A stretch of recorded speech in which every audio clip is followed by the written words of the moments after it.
All right. Well, welcome back to the Vygotsky seminar. This week we're going to continue looking at the philosophical and scientific foundations that were the basis for Vygotsky's whole theoretical framework. And so it's very important to really get a clear understanding of what the foundations were. And that often is not done.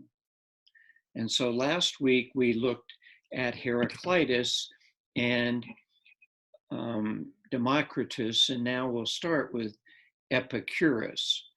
And he had a key point that nature is non-purposive, but it has produced a creature in humans capable of purpose.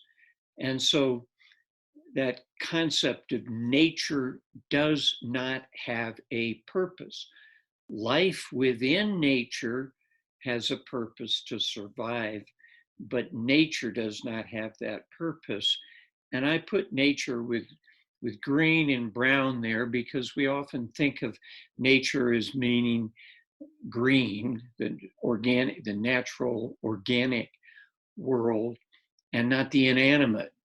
And the way that nature is used by Epicurus and by other Greek philosophers and by Spinoza is that it encompasses both the organic and the inorganic.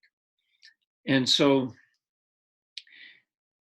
Epicurus said one of the purposes was to attain pleasure. And he thought of that as tranquility or calmness for oneself. And that this could be done by limiting desires and by banishing the fear of the gods and the state and of death. And the state here is referring to the whole governmental, social, economic, political, military institution that maintains order for the benefit of whatever class is ruling that particular society. And he said that one of the ways that there are three ways that we don't have attain this kind of pleasure is that there's a focus on the sexual aspect of romance, of love, that people focus on money and not on helping others and think of luxurious items as opposed to a calmness of self. And he said in order to really achieve happiness for him, it entailed having friends, doing what gives you joy, and finding one's calm in one's own mind by reflecting, reading, writing, meditating. And he was in contrast to Democritus, who lived before him. I think that Epicurus was about 30, 40 years, or Democritus had died 30 or 40 years before Epicurus was born. And Democritus was well known for his atomic theory. It's really quite incredible that he looked at all matter could be divided until you got to something that was indivisible, and that he called an atom. But his view was that these atoms just came straight down from the gods, as he said, like drops of rain, and there was no colliding. And because of that, everything was predetermined. And so nature didn't really produce anything because it was all predetermined. And Epicurus then introduced a really interesting concept of swerve, which means to turn.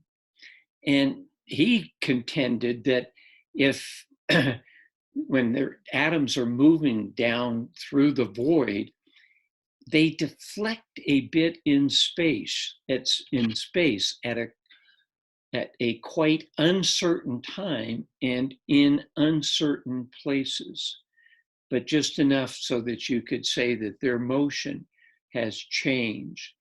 And this theory then meant that the predetermination, the determinism, the lack of free will of Democritus was voided, because there was this chance that was built in with the necessity. And that concept of necessity and chance or accident is a big one in philosophy and understanding matter. And it wasn't until 1925 that Walter Heisenberg, with his uncertainty principle, validated what Epicurus had been writing about. And then Marx, in his doctoral thesis, compared Epicurus and Democritus. And he found that Epicurus had room for both the animate and the inanimate being, for both nature and society, for both the phenomena of the external world and that of moral consciousness. So combining the animate, inanimate, and then looking at this distinction between phenomenon, that which can be observed, and moral consciousness, which cannot be observed. Acts of it can be observed, but it cannot be observed in and of itself. And we'll look at this whole question of moral consciousness next week when we look at Spinoza's ethics. So I should have said the latter part of his ethics, because today now we're looking at the first couple of chapters in there, which are on God, or on being, and on the mind. And so you can see when he lived, the picture on the left has underneath it, it has his name, and then it says Jew and atheist, both of which were used to slander him. And he was excommunicated from the Jewish community in Amsterdam. This is what Vygotsky had to say about this. And I would suggest perhaps at this moment that if you, in watching this, you might pause it right here and read through it. I will read through it, but it would be good to study it for a couple of minutes, which is what we did in the seminar. And so Vygotsky says, in contrast to looking at Spinoza's work only for historical purposes, we assume that the Spinoza teaching on passions may be of genuine historical interest for contemporary psychology, not in the sense of elucidating the historical past of our science, but in the sense of a turning point of the whole history of psychology and its future development. Purified of fallacy, the truth of this teaching, it seems to us, will pass hard and sharp through an array of basic problems advanced in the perception of the psychological nature of the passions and all of human psychology, and will help resolve them as diamond cuts glass. It will most help contemporary psychology in what is most basic and major, in the formation of the idea of human, which will serve as a type of human nature for us. And if we look at some key things, these teaching, the concept that this is a whole turning point is huge. And this purified of fallacy, he's writing in geometric proofs, and fallacy with geometric proofs are statements which can be proven to be false. So Vygotsky saying, clarified of this, the truth of his teaching will pass through all of these problems, the basic problems of psychology as a whole, and resolve them as diamond cuts glass. I love that.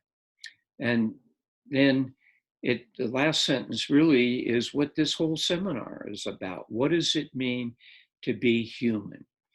So if we look at Spinoza's universe, we talked last week about this unified energy field that exists in infinity, and because of quantum fluctuations, our universe came into being. And this concept of being is fundamental. And Spinoza's not talking about a being or the being. He's just talking about being, existing. This universe and everything in it exists. It has being. It partakes of being. Now, unfortunately, the other words that were used by Spinoza were substance, which we tie to the material world usually, God, which has a whole lot of different connotations for different people, nature, again, with different understandings. But basically, he's talking about existing. And in reading his work, which is quite difficult, more difficult than the reading that we did for this week from Vygotsky on mind, consciousness, and unconscious, which is very difficult. This is even more of a challenge, but like Vygotsky's work, it really pays off if you work with it and really get to the essence of what's being talked about. And so with looking at being, we look at the etymology of it from the Proto-Indo-European word that is to be, to exist, to grow. And you can think about these pastoral nomads in the steppes up in what's now the Ukraine, where this language originated, thinking about growing things. They see the natural world growing, or the organic part of it, and that encapsulates being. And so it's also important to look at in this slide, we'll come up with that slide later on, looking at both a transcendent and an immanent meaning of God. So in this unified energy field, which is being, that unified energy field is existing. It has existed since for infinity. And those forces are unified, particularly the strong, the weak, and the electromagnetism are unified in that field. And it's only when the heat grows up to such a point because of a quantum fluctuation. And the thing about this unified energy field is it's in energy equilibrium. And these quantum fluctuations bring a point of heat and then energy from this infinite field. So heat from billions of light years congregates in this point, and the heat becomes so intense that there has to be a qualitative change to attempt to cool down to bring about the equilibrium again. And that cooling down, that cosmic inflation, the Big Bang, is what created our universe. And that's why I wore this T-shirt to the seminar. I don't know if you can read it, but the universe exploded 14 billion years ago out of nothingness. And all I got was 100 trillion interconnected cells and a self-aware consciousness and this lousy t-shirt. And so I thought that was apropos to our subject matter. Well, at the point that there is this cosmic inflation, the Big Bang, these forces that are unified get separated in the creation of our universe. And that takes place within a trillionth of a second. Those forces govern, give order to, and are the motion behind all matter in the universe. And that's the thing that is important to conceptualize with being. That being includes these forces. And then these forces then are manifest through natural forces, which are the fundamental forces of the universe. And it's important to conceptualize nature in two ways, which is what Spinoza does. First is the process behind within the unified energy field. So those forces are one aspect of nature. Then those forces, that process, brings about a manifestation of matter, a product in nature as we can observe it. And right there you have the big difference in theoretical, methodological approaches, because you're talking about a process and you're talking about a product. And those two things need to be looked at using a different methodological approach. And this runs through Spinoza, Marx and Engels, Vygotsky, and into our seminar. So these two concepts have distinct yet interrelated, unified principles and laws. And the difference between the principles and laws really reflects the differences between the two concepts of nature. So with the principles, you start with these forces at the beginning of the universe. These principles, which give order to the universe, exist in and of themselves without being observed or measured by humans. Laws are what are conceptualized by humans to explain the motion manifested in matter. And so again, you have that process and the product, because the laws are based on, come up with measuring manifestations. So what are these principles that govern our universe?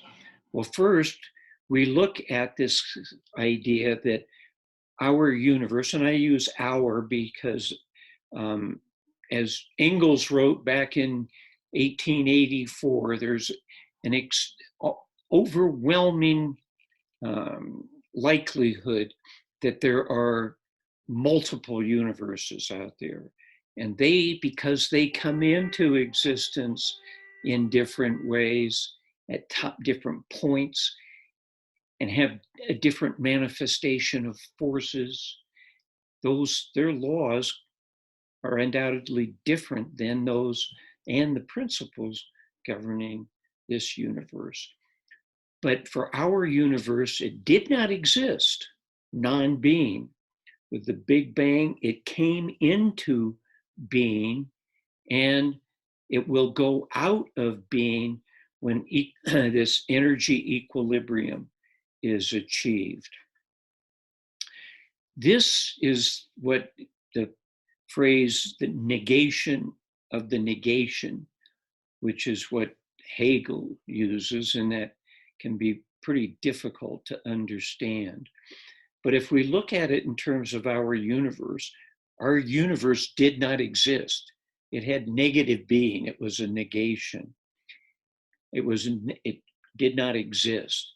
And then that negation was negated as it came into being, and then that being will be negated as we go out. And that's the concept between negation of negation. Another way to look at it too is, excuse me, that if we look at that energy spike as being negative energy, the whole Big Bang is a negation of that negative energy. And so that again is another illustration. Another principle that governs the universe is this concept of the unification of in the formation of matter. And we looked at this a little bit last week, and we'll look at it more in depth when we look at how protons come together.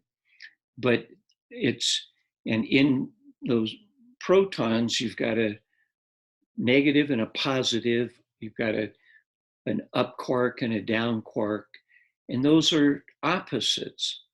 And the key to the formation of matter is this unification of opposites. And that's another principle of the universe, that there's all of the universe is this process of unification of opposites, starting with the plus and minus in matter and going all the way to the electromagnetic field that is a force in the universe. There's positive and negative. And we see that in quite a number of different ways. And that unification is a key piece of Vygotsky's theory. And then we also can see how that proton, once it gets electrons orbiting it, forming an atom, and then joining with another atom, at a certain increase in the quantity, it turns into another element. And that's a fundamental process that takes place. And this is the quantitative changes leading to qualitative transformation. And this concept of qualitative transformation is extremely important. And that concept of qualitative transformation and the nature of that qualitative transformation is impossible to analyze in its depth, looking only at manifestation. And so that's a third law, and we'll look at these laws or principles later next week when we look at Engels, but we'll look at how they play out in our universe, in the material world, by visiting the quark. Now, the quark is the only elementary particle that has all four of the forces enacted within it. And then it has, like all matter, intrinsic properties like charge, mass, color charge, and spin. And we'll get into those just a little bit. So here we have the up quark and the down quark, and they're held together by that electricity, the gluon, and they form a quark. And in this animation, there's a formation of a proton, and then those little balls bouncing in between are the gluons. And this is where the concept of color change comes in. And it has nothing to do with the characteristics of color. It was an arbitrary designation given by some physicist. I'm not sure exactly who it was. Here's another illustration of the quark turning into the proton, into the nucleus, and then with the addition of the electron and atom. And this is a similar illustration, but you can see this process that's at play with the most fundamental matter that exists in our universe.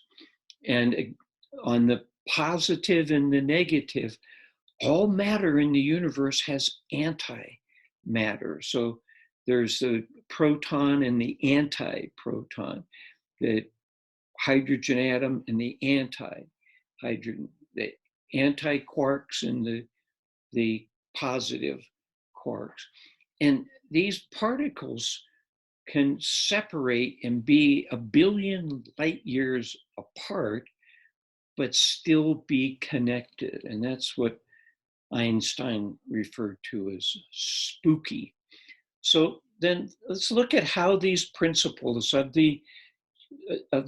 our universe are made manifest in the quark. And if we look, the quark did not exist, but because of the heat and circumstances and the electromagnetism, the forces, the strong interaction force comes into being, but then forces take it out of being, and its period of existence is a thousandth of a second. And so that's how that principle is played out. And then people studying the quark and trying to measure it find, first of all, you can't measure its location and its momentum at the same time, and therefore you have you can't measure its reality, its being. And then if we look at the unification, we went through that with the quarks uniting and then to the proton, etc. And so that's another principle. And the laws behind all of these are things that humans can do for bringing it into existence, and then the nature of its existence. And then we talked about the qualitative transformation, which certainly takes place with the development of atoms and elements and all aspects of matter. These principles are dialectical. That's what dialectics means, is these principles. These principles come into existence at the beginning of the universe, and in that sense, dialectics comes into existence. And in the same way, humans can create dialectical laws to describe these dialectical principles that come into, that exist, are part of being. So dialectics refers to and reflects these principles, and it also describes the thinking, logic, reasoning that humanity uses to conceptualize these principles. And this is where Hegel spent a lot of his effort, was to try to understand the dialectics and the logic of the thinking processes. He then did not look at it in terms of the material world. And if we look at the etymology of dialectics, it means discourse. And so it's communication with something. So communication here can be conceived of as between humans and the natural forces. And this is where Heraclitus talked about listening to nature or listening to logos. He used that word logos in the same way that Spinoza uses the word being. And so logos and being are what exists in our universe. It's the forces. And so there's that continuity from Heraclitus up through to Spinoza. And the problem, as I mentioned with Hegel, is that it became, he talked about, well, what are the beginnings of these ideas? Where do these ideas come from? And he posited the concept of an absolute idea, which is really borrowing from Plato's forms. And his absolute idea is another way of putting the word God in there, or the concept God. And so what Marx and Engels did was to take this dialectical thinking, the concepts of dialectics, principles of dialectics, and then looking at the material world and understanding and investigating how the material world is reflecting these dialectical processes that are going on. And that's what the whole concept of dialectical materialism means. Now, this question has come up a number of times in the seminar and the writings that people do on the readings. And it's, how does this discussion about quarks and dialectics relate to what I'm doing in my classroom or what I'm doing in my research? And one of the students, Vince Case, in his blog brought this up, and I thought it was a good, he would make a good example of how this thinking can go into practice. Vince works at a Sandia Learning Center in the East Mountains, where fifth grade classes from throughout APS and other school districts spend one day up in this learning center where they're outside. Everything is, they're experiencing being outside and learning about interacting with the world out there. Now, one of the big differences that Vygotsky points out, and he bases this on Marx, and that is between what his psychology is aiming to and what other psychology is aiming to, because science aims that way, is the difference between appearance and essence. And so if we think out in the learning center, the most immediate thing is to look at the appearance and the phenomenon and really look at and take it all in.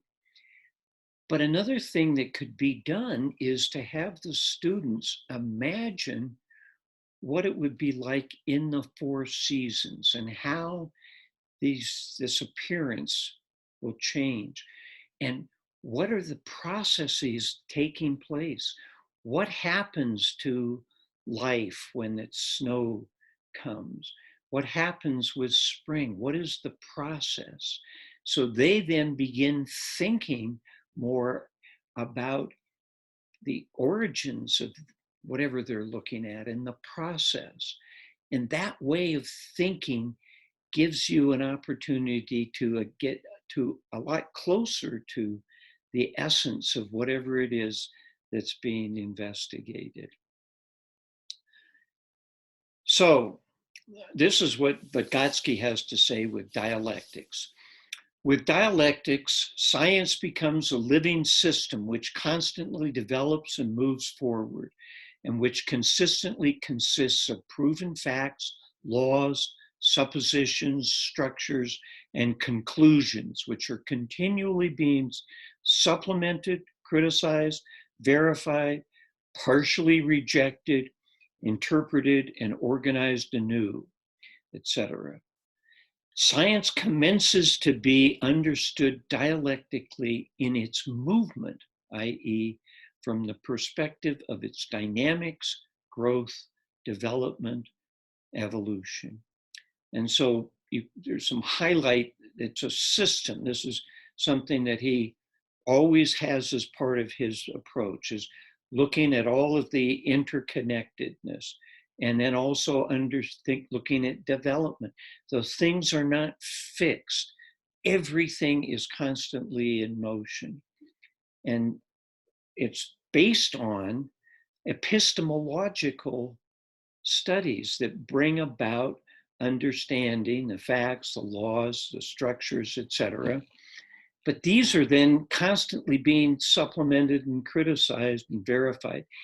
And dialectics, a dialectical science is also changing. It would be absurd to have a fundamental principle of your philosophy that there is nothing constant but change except for this theory. And so dialectics, the science is always changing and it's moving. So let's take a look at how we can use Spinoza's thinking to understand the essence of a quark, its being. So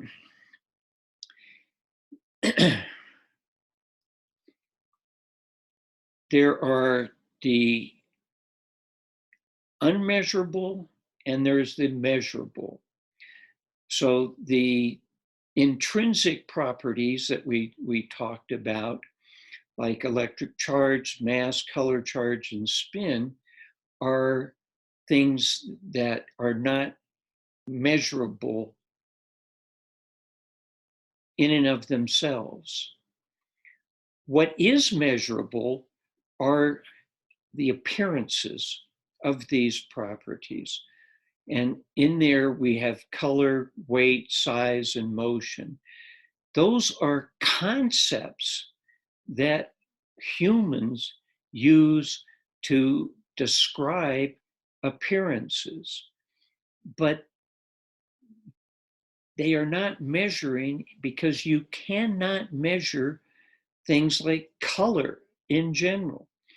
So that the extrinsic measurable are part of epistemological studies, whereas these other concepts, color, weight, size, and motion, are not measurable. They're manifest in different ways. And there's examples of how the quark can be measured. And it's interesting to look at that last one on the motion, that because of that, the 99.995% of the speed of light means that quarks are traveling at approximately 185,000 miles per second, and which at the speed of light's 1,000 miles faster than that. Well, these things like color, these conceptions, Spinoza talks about as being attributes, and they are indiscernible. They cannot be seen, and therefore they cannot be measured. Yet they're a fundamental part of the essence of whatever is being studied, but they generally do not get studied because these are thought of as metaphysical. If it cannot be measured, it is metaphysical. And there's a negative connotation on metaphysical because it tends to be that a separation from the physical, so that the metaphysical, you can go out and speculate, think about whatever. However, the concept really is that it's not physical. And in that sense, it is metaphysical, but it's inextricably tied to the physical. And that's the piece that gets missing. And we'll see that when we talk about the difference between the brain and the mind, and the brain-mind problem. Spinoza says all of these attributes go to constitute a mode.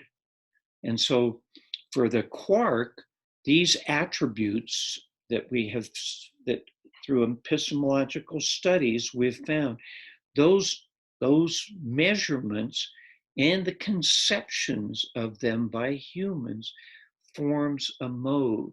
So this mode is a human conception, but at the same time, it expresses the being of the universe. So it's not just the manifestation, and that's why it's important to separate the concept of expressing and manifestation. Manifestation is a result of expressing, but that expressing is the vehicle through which the being of the universe is made manifest in whatever product manifestation is being studied. This part is called ontological. Ontological, the onto is the Latin to be. And so it is studying being.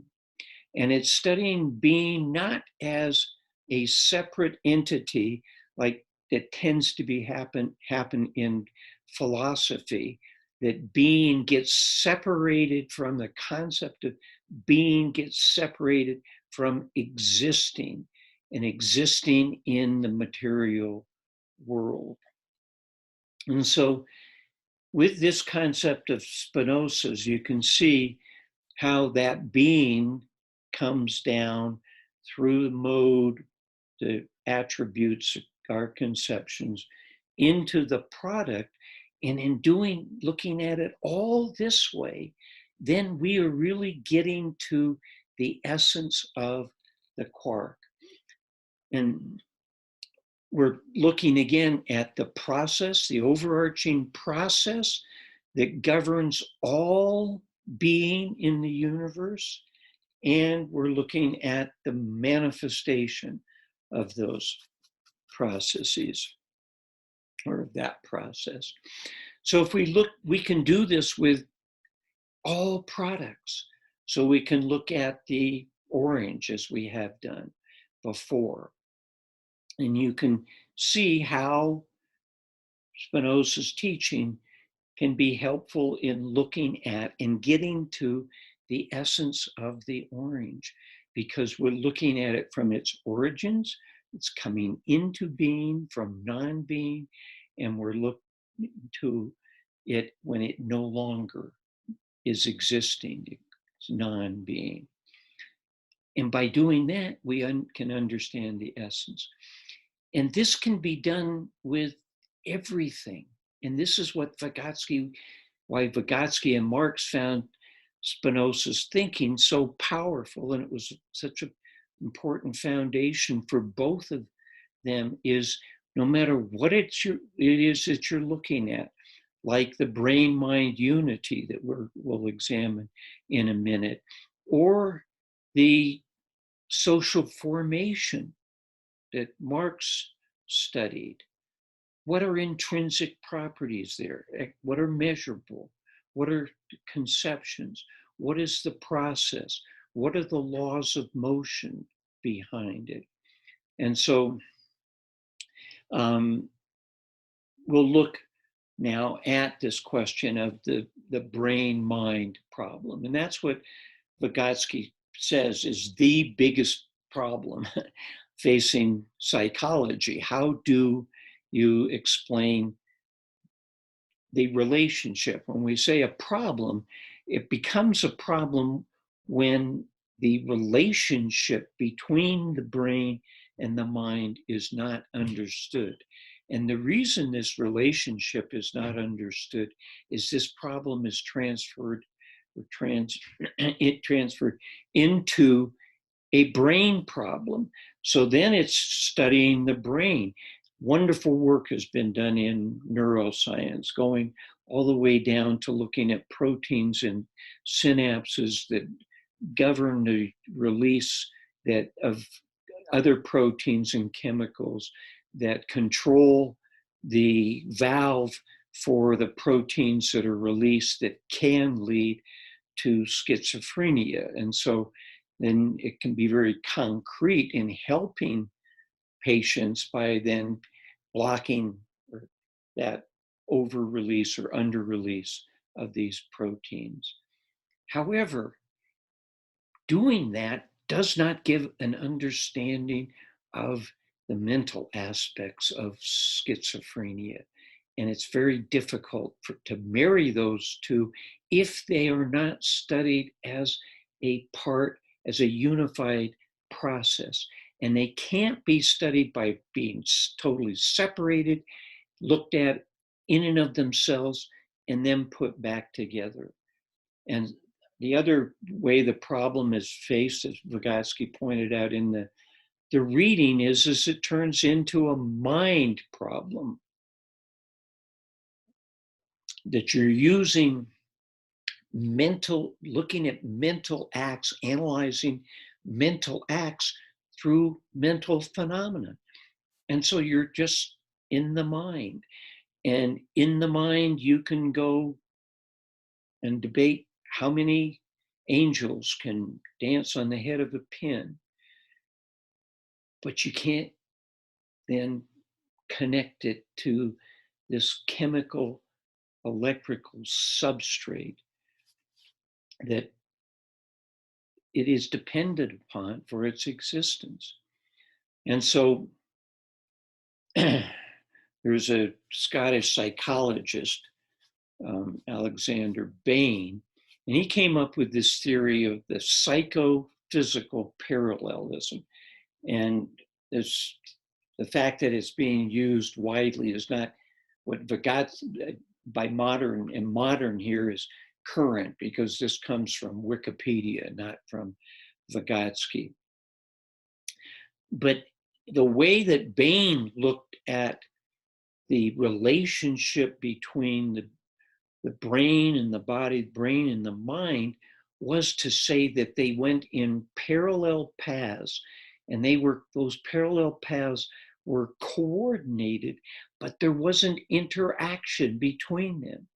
And so then understanding the relationship between the brain and the mind is impossible, because there is no relationship, because there's no interaction. They just go in a parallel path. And this is the theory that underlies William James' work and pragmatism. So Vygotsky says dialectical psychology proceeds, first of all, from the unity of mental and physiological processes, because for dialectical psychology, mind is not, in the words of Spinoza, something that is situated outside nature. It is a part of nature itself, directly linked to the functions of the higher organized matter of our brain. As all other all other nature, it was not created but evolved in a process of development. Its rudimentary forms are present everywhere where the living cell has the capacity to change under the influence of external influences and to react to them. And here I've highlighted a few of these key concepts: the unity between the mental and the physiological, and that the mind is in nature, it's a part of nature. And we're looking at process, and then it's this last sentence that we're looking at a cell and the rudimentary forms of this of the unity is in this living cell, because this cell can change under the influence of external forces and then react to them. And so we can revisit our good friend here, one-eyed Carrie. And so we're looking then at the mind processes and the body processes, but really what we're looking at is the mind-body unity. And so for Carrie, there's energy in the waters, and within that energy, there's information. And Carrie then senses that information, chemical, electrical, thermal, and becomes aware of it. Aware of it, not in the sense of conscious awareness, but aware of it in the sense that there's a external force, and that external force is having an influence on the organism, and the organism then changes that form of energy that's coming in, because if that energy, negative energy, came in, it would kill the cell. And instead, that energy is transduced into a form that the proteins in the cell can pick up. And then there's this process of perceiving, and that perceiving includes judging, which is done with affect, and it's then played out in activity. But and it's important here to look at the difference between perception, perceiving, sensation, sensing. Sensing is that energy, our organs picking up the energy and then transducing it. After it's been transduced, which is part of the perceiving, then it's processed. This is perceiving, is this internal process. And judging is, does this feel good or does this feel bad? Is this going to be positive for survival or negative for survival? And right there is the origin of affect, which then leads to eventually human emotions. But right there from the beginning, you see how there's an internal and an external, where there's subjectivity. That internal, that barrier between the two, creates a subject receiving information and the objective world, the energy forces, and the interactions between that subjective experience, awareness, and then acting on it is key to all life. And in that activity, there's a change. It works or it doesn't work. If it doesn't work, then no more Carrie. If it does work, it can eventually become that process that with gene mutation that leads to the evolution eventually into our brains. But right here, they're mind processes, this sensing, awareness, transducing, perceiving, judging, affect, and acting. Those are mind processes. That's what thinking is at this level. And it's body processes because it's these proteins that are assimilating and transporting and bringing about activity based on this information that's coming in. And those proteins that are in Carrie, 25% in the human synapse, 25% of the proteins in the human synapse, especially those most responsible for taking information in and processing it, are the exact same proteins that exist in the one-celled animal. And we have there the origins, and we can then trace this brain-mind unity or body-mind unity to a brain-mind unity to modern humans. And if we look at the two very early humans and the development of meaning for this sound that is part of their emotional experience working with nature. And we talked a bit about this last time. But the key is that this sound that comes, that they internally associate with a rock, and that can be communicated when those sound waves have a concept in them that is mutually understood and can be communicated. That is the origin of meaning. Before it's sensing, but this is meaning because there is a symbol, an abstract symbol, that the sound waves that carries communicative intent. And Vygotsky points out the importance of looking at the two planes of languaging. One is the external, the manifestation of the sound in sound waves, and then the other is the internal, the system that begins to develop internally because of the development of meaning and concepts. And this is fundamental to Vygotsky's work.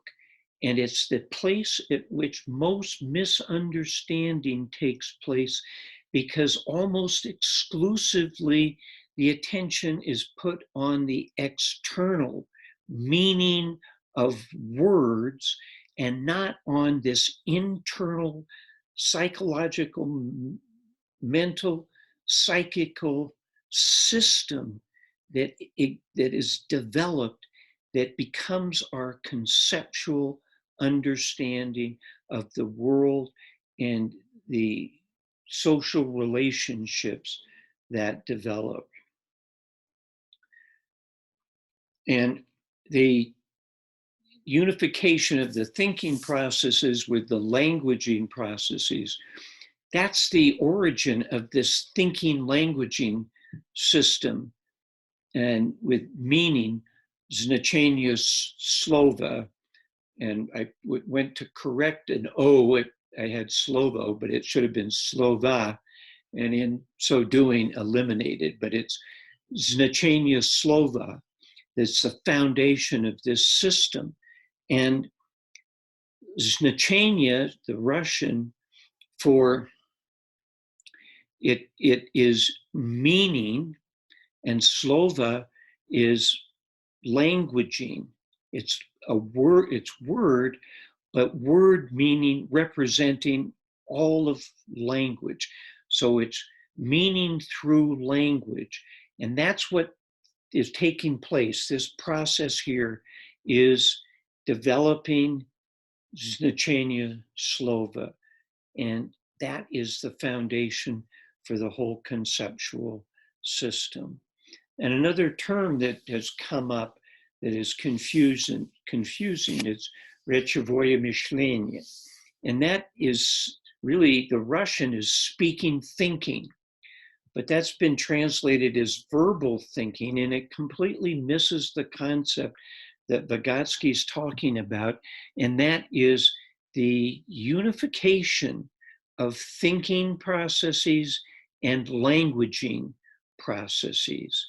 And in the Russian etymological dictionary, the root for the word rech, R-E-C-H, speech, also includes the concept of languaging. So it's this languaging, thinking, unification that is the whole system that Vygotsky develops. And it's there in this process here that I've been describing, that the dialectical leap that Vygotsky talks about takes place, where there's this leap from the animal kingdom into what we now know as modern, or Homo sapiens, but modern humans. And that leap takes place because of this development of meaning. And this dialectical leap is where psyche is born. Vygotsky uses the word very clearly to differentiate psyche from mind. The mind is what exists in the animal kingdom. All animals with brains have minds, because we looked at the mind processes in the one-celled animal. But this leap that takes place with language is where the psyche develops. And so it's important as we go through the seminar to focus, when you see psyche, to put the word mind in there. And Vygotsky says every word is a concept, and even a word like a or the has a concept. And languages that don't have those indefinite articles or definite articles have a difficult time of using them in English because they don't have the concept. And the CNN is the conceptual neuronal network. And that's where this conceptual neuronal network is born, in this process here. Animals have a conceptual neuronal network, but they do not have meaning, and this whole system of meaning that leads to conceptual understanding, because it's humans as a society, as a species, that are building up understanding of the world, the concepts, and that becomes part of individual conceptual neuronal networks. And those are affected by genes, experiences, education, etc. And this diagram captures Vygotsky's thinking, and we'll go through these various aspects in the seminar. But I wanted to point out the base, there's the brain-mind unity. But this is the base too for the conceptual neuronal network. It describes this neuronal network. And at the very top is this conceptual understanding. So right here, we have another example of the unity of the brain and the mind, because the neuronal network is physical, it's within the neurons, but those neurons are capturing concepts, and those concepts lead to this whole system of meaning and conceptual understanding that the child develops through education.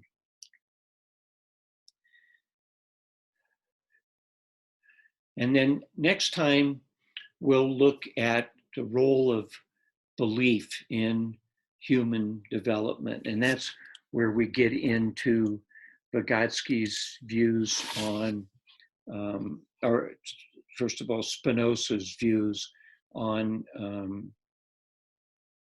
God as a human conceptions of God as a transcendent being, and how that plays out in forming human social formations. And so until that time, be well.